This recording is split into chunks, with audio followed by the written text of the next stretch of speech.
white people. We don't want to misuse white people. We don't want to enslave white people. We just want to be left alone so that we can rule and govern ourselves. And to the whites who are here, you never have to worry about us that way. We could never quite treat you the way you treated us. God just didn't make us that way.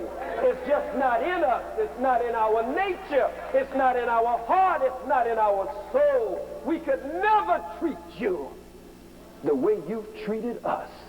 Well, I understand you're a little scared guy. I understand you're a little afraid, buddy.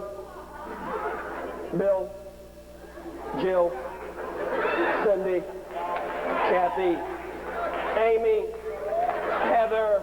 I know you're a little afraid, but just sit back and chill. Bill, Jill, everything is going to be all right. Just relax. Everything will be all right. To the whites under the sound of my voice, let us reason together.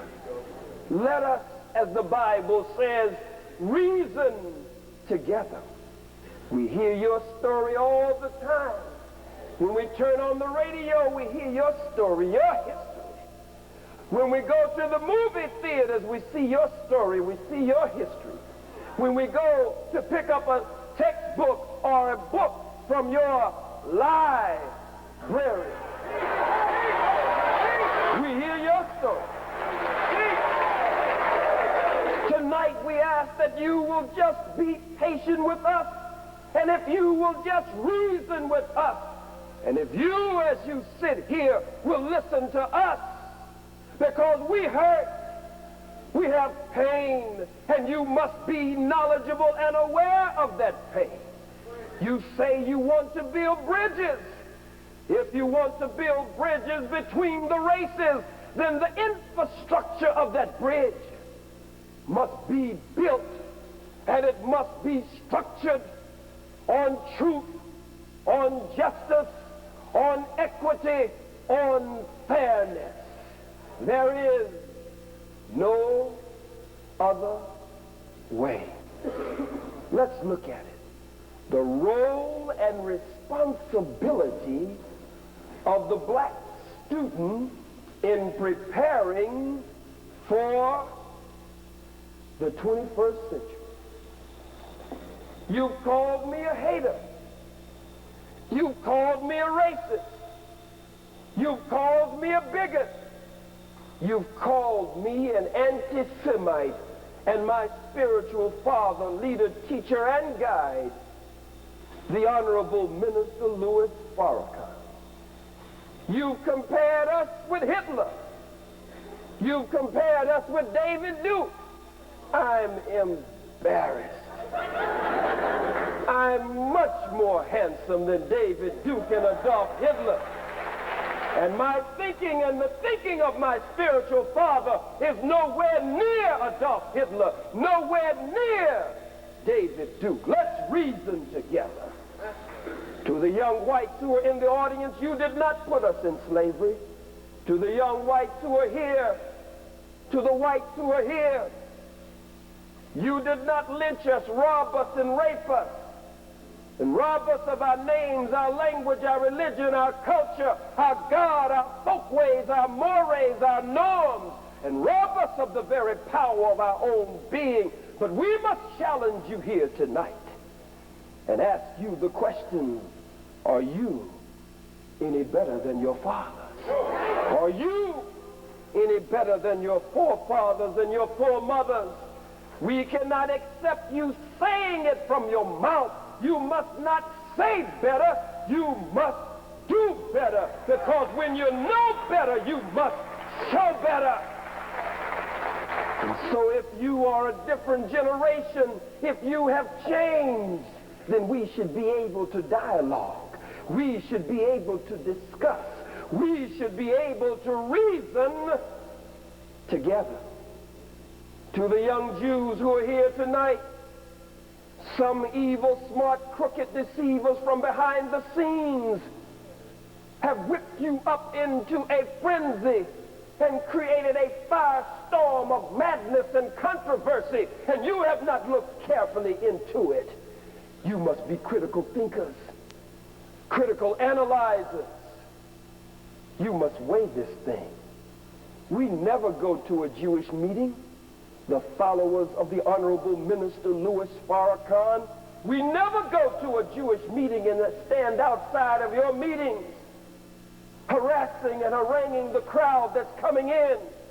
We never walk outside of your meetings with posters and placards. We never harass your rabbis and try to keep them from speaking, and your scholars and your leaders. We leave you alone, and if you would leave us alone, then we would be in a better position to leave you alone. But as our elders say, our Mzee in Kiswahili. What is it, Mzee? How do you say it? That's all right. I know Bill is here, Jill is here, but you can answer. It's call and response. Our what? There it is, our Mzee. Our elders say here in the South, you don't start no stuff, there won't be none. We don't stand outside of your meetings. We are taught by the Honorable Minister Louis Farrakhan under the teachings of the Most Honorable Elijah Muhammad. We are taught to be respectful to all people. Stop lying on us. We are told to be courteous, respectful, to be polite to all people, especially the downtrodden, the oppressed, robbed and spoiled black man and black woman of America after 400 years of slavery, suffering, and death. But we are taught to be polite and courteous and respectful to brown man and woman, red man and woman, yellow man and woman, and yes, white man and woman. As long as you are polite, courteous, and respectful to us, we are told to be that way toward you. No, this is a love meeting here for black people tonight. And you can join in if your nature will allow. You can join in if you really want to reason and dialogue. Look at it for what it is worth. Of all our studies, history is best qualified to reward our research. If we know what happened yesterday, we can intelligently discuss today, because today is built on yesterday and tomorrow is built on today. And if we know what went down yesterday, we're not likely to let the same thing go down today. He or she who does not learn the lessons of history is doomed to repeat them.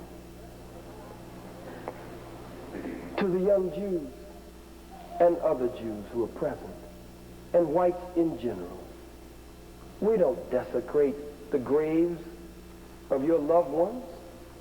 We don't write on your buildings, and we don't put the swastika on any of your places that you hold in high regard. Never. But all over the country,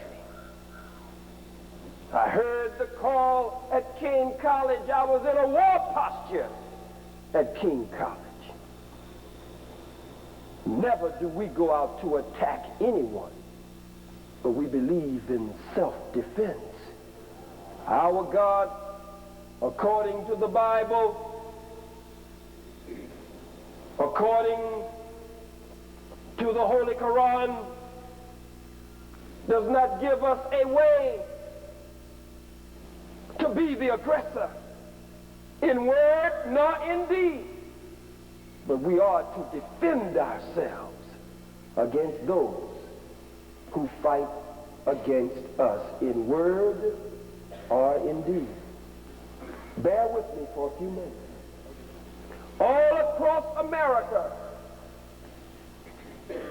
you hold your rallies You carry your banners and your placards. Who do we want? Farrakhan. Who do we want? Farrakhan. Who do we want? Farrakhan. How do we want him? Dead. How do we want him? Dead. We never do that to you. Death to Farrakhan. Death to Farrakhan. Death to Farrakhan. Death to Farrakhan. We never do that to you. And you wonder why you have a fight on your hands? How can you call for the death, the murder of our leaders, and not expect us to be angry, and not expect to have a fight on your hands? What is the matter with you? Leave us alone. Leave us alone. Gamaliel in the book of Acts, a Pharisee, stood up in the congregation of the Israelites, and he said to them, as to these people, leave them alone. Leave them alone, Gamaliel said. He said, for if, and I paraphrase Gamaliel, for if these people called Nation of Islam, if these people under the Honorable Minister Louis Farrakhan, if these people called the black nation, if we are haters, if these people called the bright and brilliant black students, if what they teach and preach is hatred, is bigotry, is anti-Semitism, then it will come to naught. But Gamaliel went on to warn them and say, but if what they really teach and practice is of God, you'd better leave them alone, for you will find yourself not just fighting with man or woman, but you will find yourself fighting with God. Leave us alone. We don't bother you at all. Then you provoke a fight, throw the rock, shoot the shot, and then go and run and hide. Well, you're practicing reverse racism. Reverse hatred. Shut up, fool. This is not reverse racism. What the Honorable Minister Louis Farrakhan is teaching can no way be called reverse racism. And what his little student, Khallid Muhammad, is teaching can in no way be called reverse racism. Or his minister and representative in this city working hard on a daily and consistent basis for the freedom and independence of our people.